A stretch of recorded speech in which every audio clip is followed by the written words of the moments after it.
If you're someone like me who cares about personal development, purpose, and positivity, then Coffee Charge Conversations is the podcast for you. And if you haven't already, please hit the subscribe button and let's make the world a better place, one conversation at a time.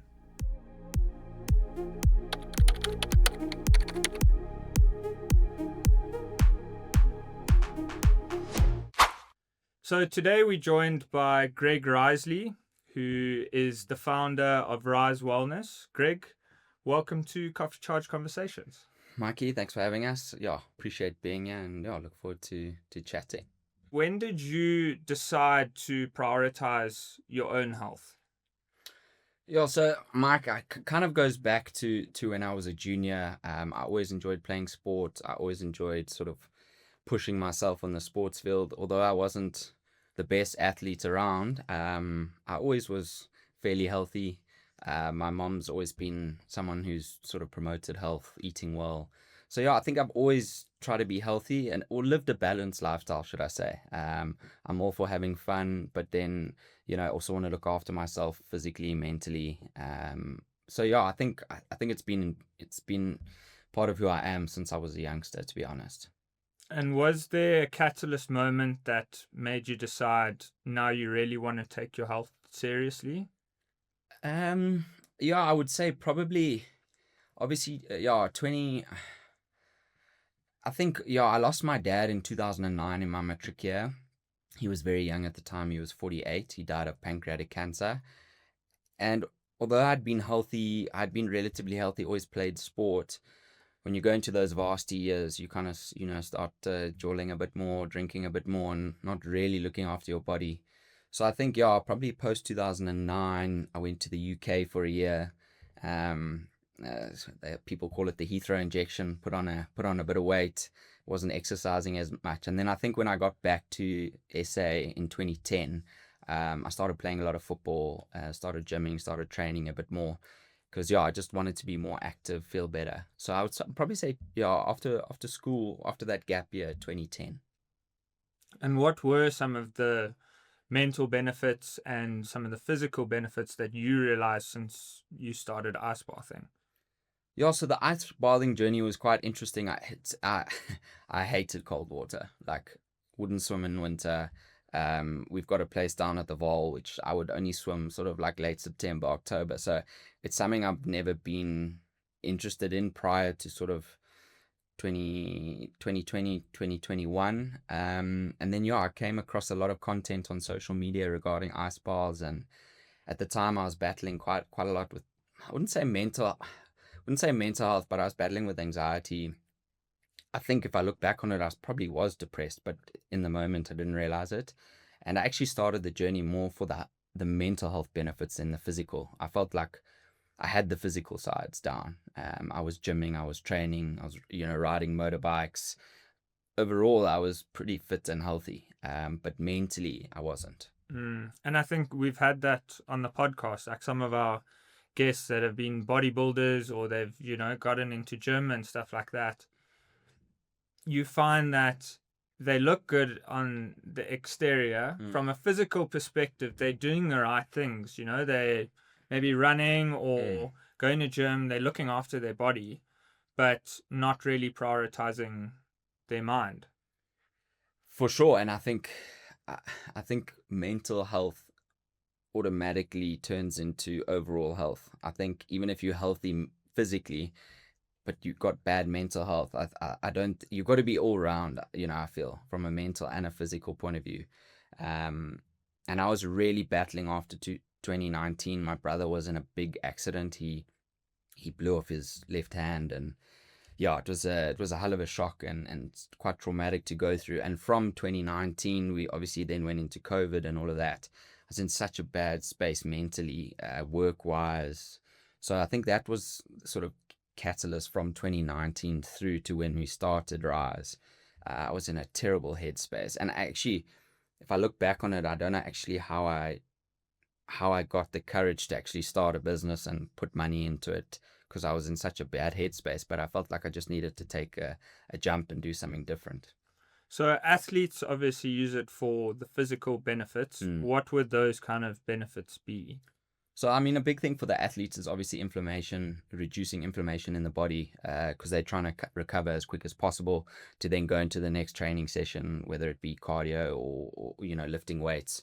So, for athletes, it's quite interesting because I've read a lot about, you don't want to really, if you're doing a 3-day event, let's say, where you need to be fit for the next day, you definitely want to plunge straight after a big day's exercise, be it Cape Epic, the Roof of Africa, something like that.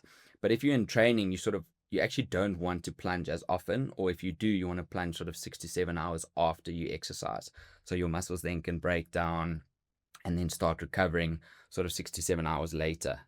And I'm no doctor in terms of the actual benefits and timing. I just know what it does for me mentally and physically. And there's so many different ways you can attack it. Like some guys will ice bath before they go and lift weights, and they find that releases a lot more testosterone. And then some guys will plunge 6 to 7 hours after doing a cardio session. So it's also kind of what works for you.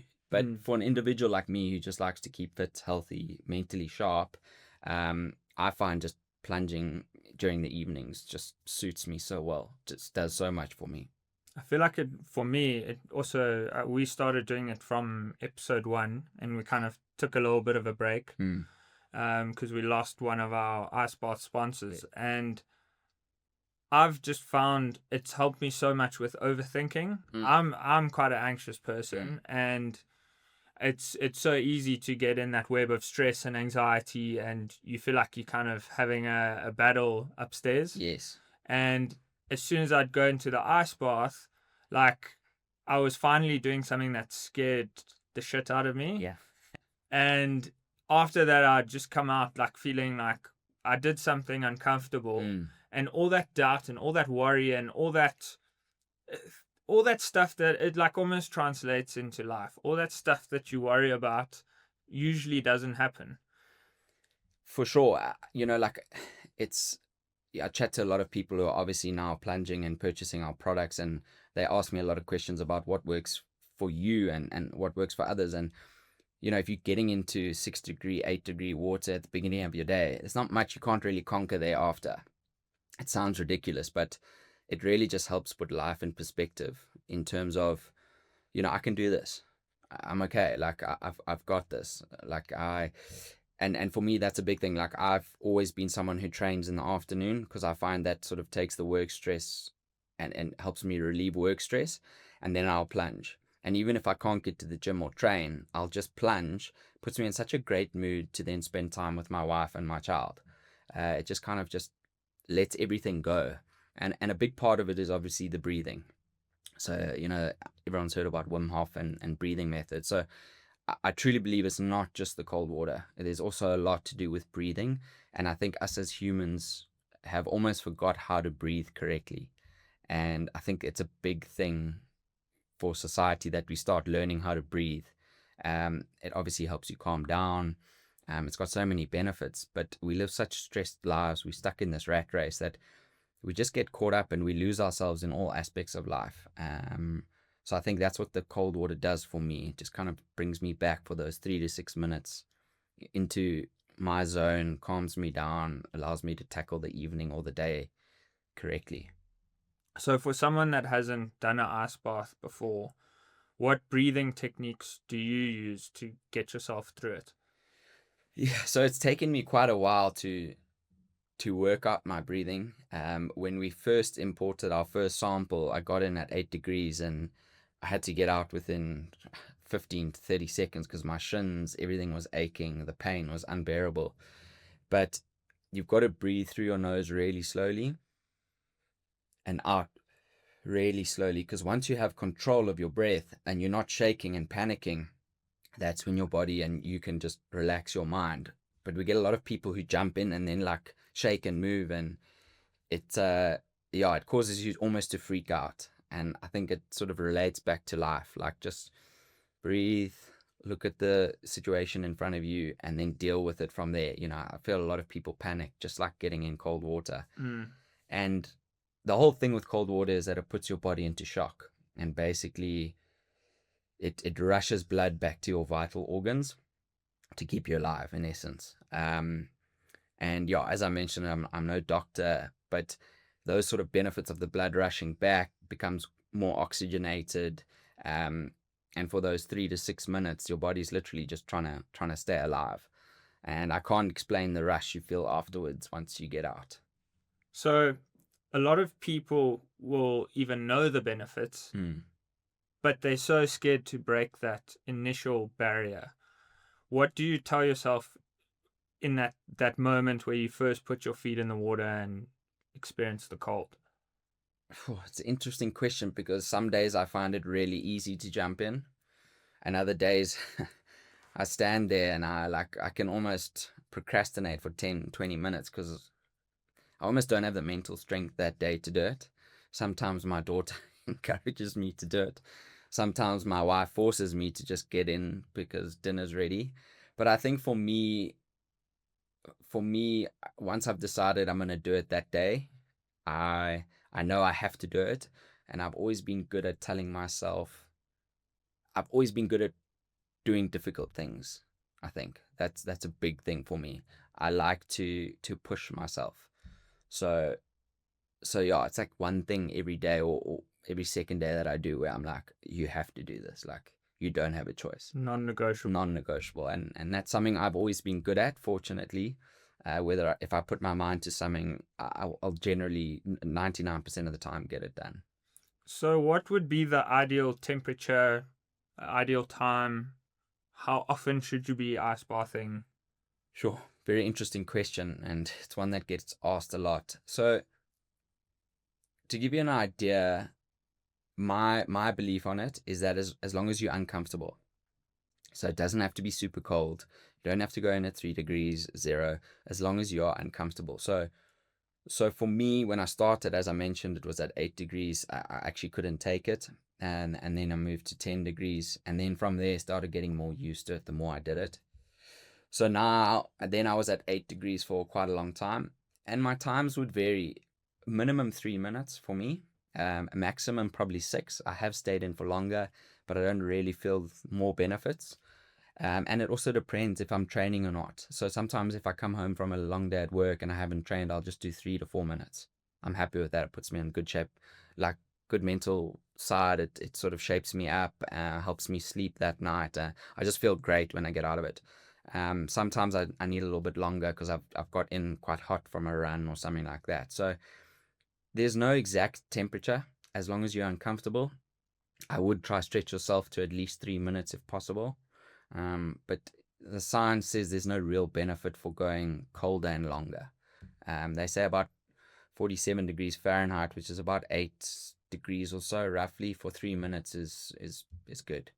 So obviously I said we did ice baths with most of my other previous guests, and what I found for me is after 2 minutes, then my body stopped panicking. Yes. But those first 2 minutes, it did panic. And I think for someone who's never done an ice bath before, you get in and your brain almost tells you, like, I'm going to die. I've got to get out of here. But I've found like after that 2 minute mark, I start to relax. Yes. And anything I'm doing over, I would say 2 or 3 minutes, I've already got the benefits that I need. For sure. So everyone's different. I probably find it's like 30 seconds to 45 seconds now that I've been doing it a lot, where I start to really calm down. But I think that also comes down to the breathing. Getting that breathing technique to a point where you get used to that water a lot quicker. Some people say once they've got control of their breathing, they can sit there for tens of minutes. I don't find that. I find once I've hit like 4 to 5 minutes, I'm ready to get out. I'm starting to shiver. My nails sometimes will ache. Every day is kind of different. But yeah, definitely. But you will find doing it more and more that once you start to learn to breathe better and control your breathing, that 2 minutes will then become 1:30 a minute. But it's the most incredible thing it sounds so stupid to get into cold water. It really does. It does. And I own an ice bath company, but I can't explain the feeling afterwards. You've got to try it. And also people are like, You can't just do one ice bath and be like, feel all the benefits. You have to do it quite consistently.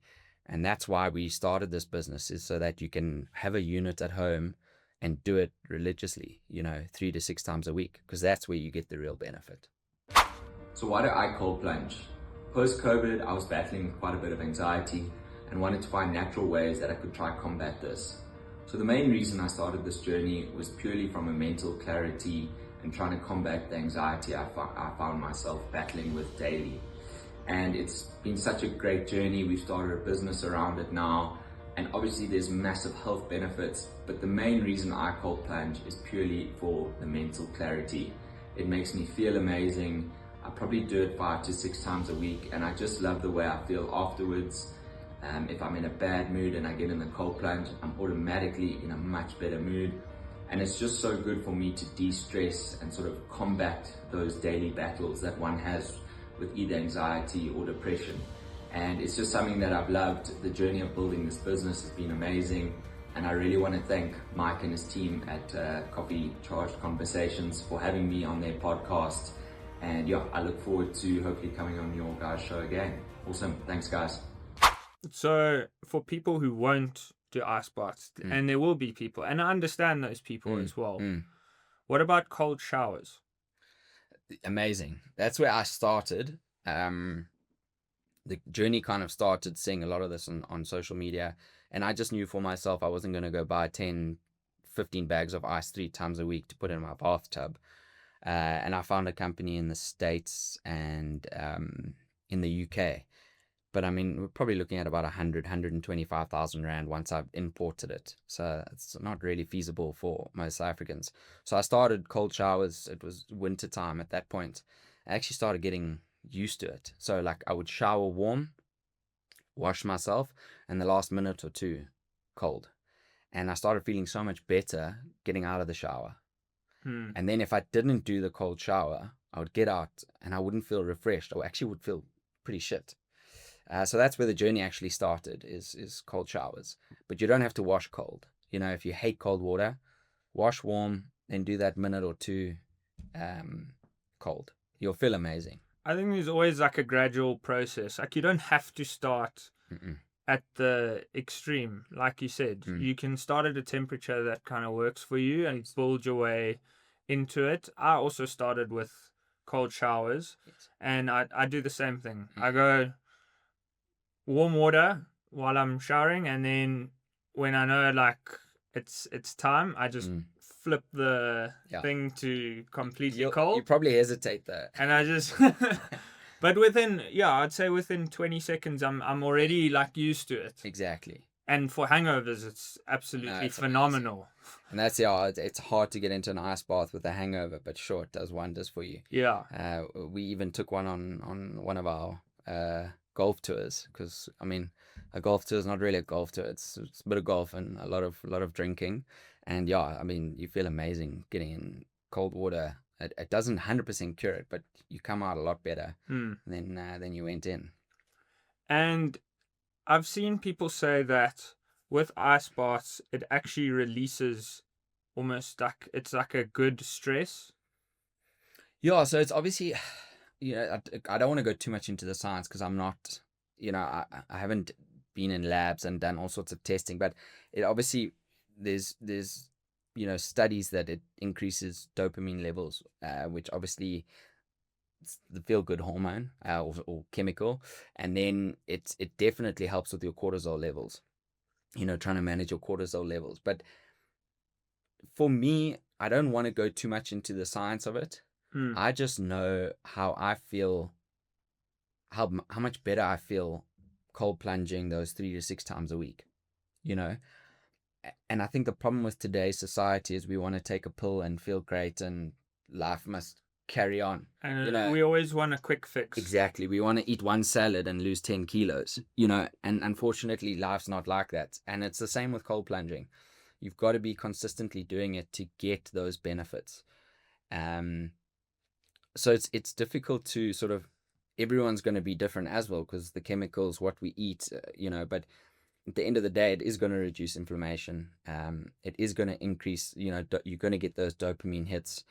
I even started losing weight. It sounds crazy, but I started losing weight because I was plunging probably 6 times a week religiously for 4 to 5 months. And I wasn't doing a lot of training at that point. And your body's obviously trying to keep warm. So it's burning more calories every day. And, I don't know what the calorie count is, but it definitely helped me shed. But then again, doing it religiously, in life, you've got to be consistent. And that's where you get those benefits. I feel for me it's helped, especially with stress, anxiety, depression. Whenever I'm going through like a very low time, that's the time I sometimes want to isolate. But by doing something uncomfortable, like you say, like an ice bath, I jump into that fear. And then I realize it's not actually as bad as I thought it was. Yeah, 100%. And I think a lot of people in today's age do battle with like taking that leap of faith and just trying something different, or trying a new career. And it sounds ridiculous, but getting into cold water is like, you've done that. Like, there's not much else you can't do. Also, to create that like mental resilience. There were times that when we first started testing, I would wake up at like 6 a.m, go and plunge in the middle of winter, and then have my coffee. And that wasn't easy to do, And it's about doing like difficult shit to come out the other side. And I think a lot of people are too scared to. So for me, the cold bath does so much more than just give you those sort of health and mental benefits. It creates resilience. It creates discipline. I think a big part of my life is discipline. Discipline when it comes to work, when it comes to family time, when it comes to spending time with my friends, when it comes to cold plunging, exercising, and trying to create that balance. And a big part of that now to achieve all of that is cold plunging for me. Well, they found with Wim Hof, who you mentioned earlier, he does the ice baths and cold exposure all the time. But they found that he could actually access parts of his brain that scientists thought were impossible. So there's definitely, yes, there's the health benefits, but those mental benefits that's the main thing. 100%. And I think he even hiked Everest without like jackets and stuff on. I think he just had boots and shorts. He's not, and he came from, I think his wife killed herself. I stand to be corrected, and he was left with 4 children. And I think that's when his kind of journey started to meditation, cold water therapy. And I think today's society, we've become quite weak-minded, including myself at stages in my life, and we're not prepared to do difficult stuff. We want stuff just to fall into our laps, be it finances, be it finding the right partner, the right body. We're not prepared to do the work. We're not prepared to do the hard graft.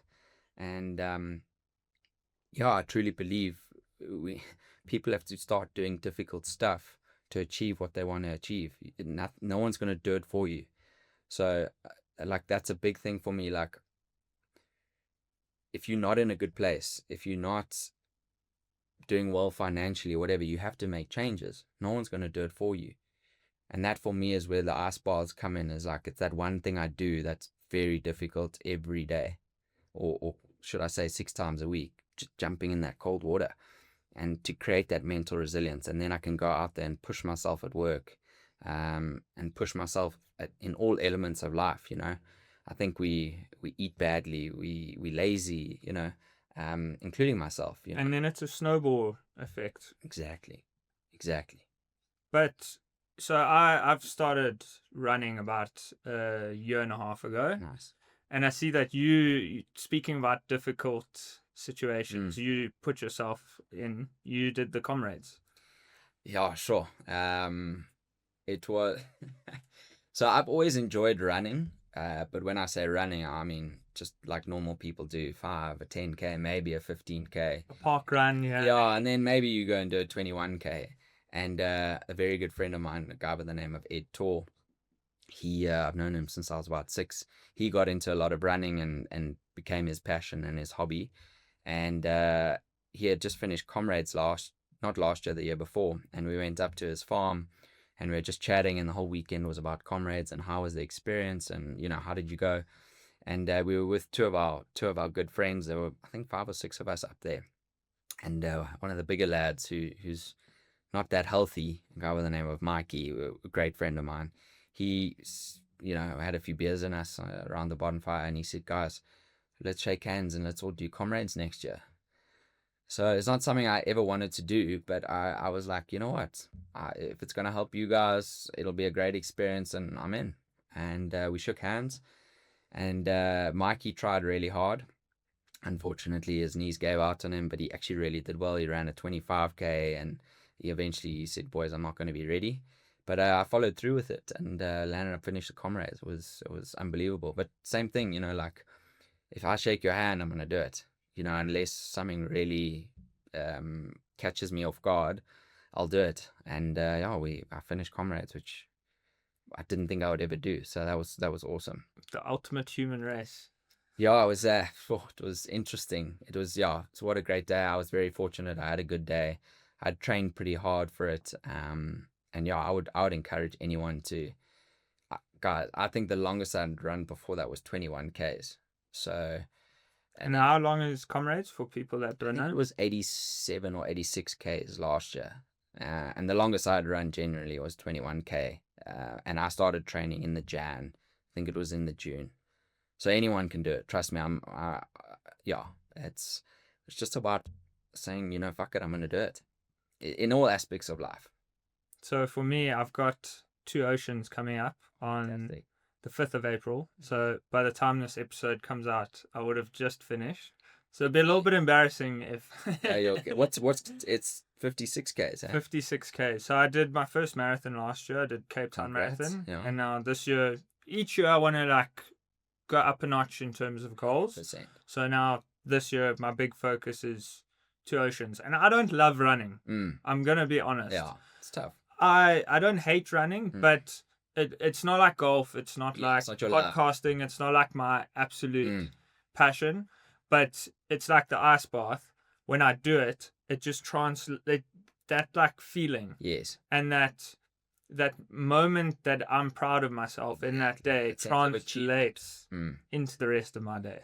Yeah, I mean, like, as I mentioned, I think I ran a 21K long before. Then the Jan came, I ran Pirates 21. So I'd been doing some training, some 10Ks, some 15Ks.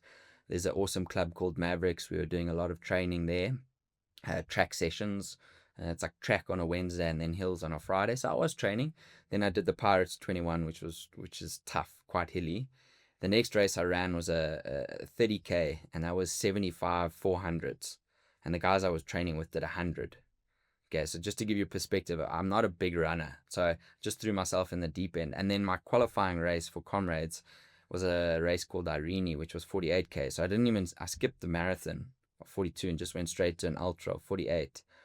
And then thereafter I ran Comrades. So literally anyone can do it. You've just got to say, fuck it, I'm going to do it. It doesn't matter what it is.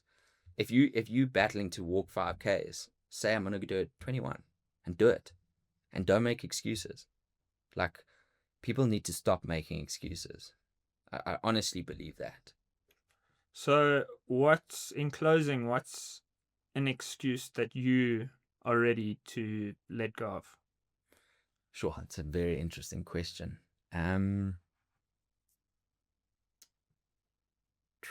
You've stumped me a bit here. What's an excuse I'm ready to let go of? So to put it this way, all aspects of my life have been a great success. When I say all aspects, from social, health, I've got great hobbies, I've got great friends, and I've got an awesome family. I love my wife to bits. I've got an awesome little girl that I'm besotted with, and I've got a little boy on the way. So those aspects of my life are fulfilled 100%, and I've worked hard to get to that point. But from a career point of view, I've really battled, and that's where I think a lot of my mental I wouldn't say mental issues, but my anxiety and being in a bit of a hole. So to give you some background, my mom and dad were both entrepreneurs. That caused my dad a lot of stress, and ultimately I think caused him to get sick and pass away of cancer. Then my mom had her own successful property business, which I got involved in. I loved doing that, but after 6-7 years, I wasn't feeling the growth. So I moved on to another property company and got more involved in industrial property. Still wasn't happy, still wasn't fulfilled, and was really battling financially. And I kept kind of going at it and trying my best, but I felt so much anxiety and almost depression because I wasn't making it financially. And it was like the one part of my puzzle that was missing. And my wife, actually, who I love to bits, she's got an amazing career and it's done really well. And I was always making excuses and, like not being honest with myself. And eventually I had to say, okay, I'm going to start Rise. And then I said to myself, well, now I've actually got to get out of this property game because it's not working for me. And I left that industry to join a company by the name of Investbro, which is part of the Liberty Group. And I've got my own financial advisory business now. And yeah, I had to, and I'm still making the excuse, but I've got to realize that I'm good enough at what I do now. I love what I do now. And I'm good enough to be a top financial advisor and have a top financial advisory business. And stop making excuses along the way and knowing that I can do it. Like, I'm loving it. I'm actually good at something from a career point of view now. And I've got to stop making excuses. I've got to start saying to myself, you're worthy of earning well. You're worthy of, your clients respecting you.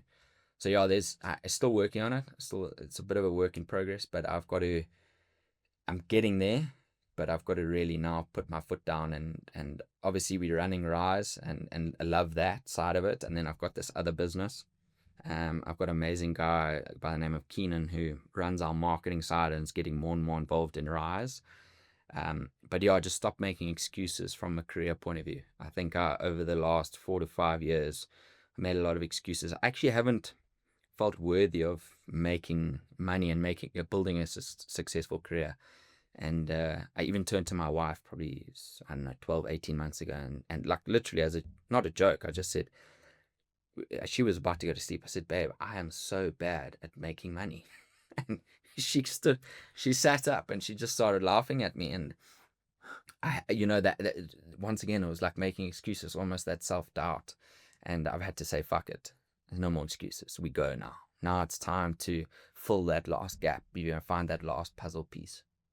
That's very honest of you. And yeah, thanks for sharing that. No, sure. So yeah, thanks for today.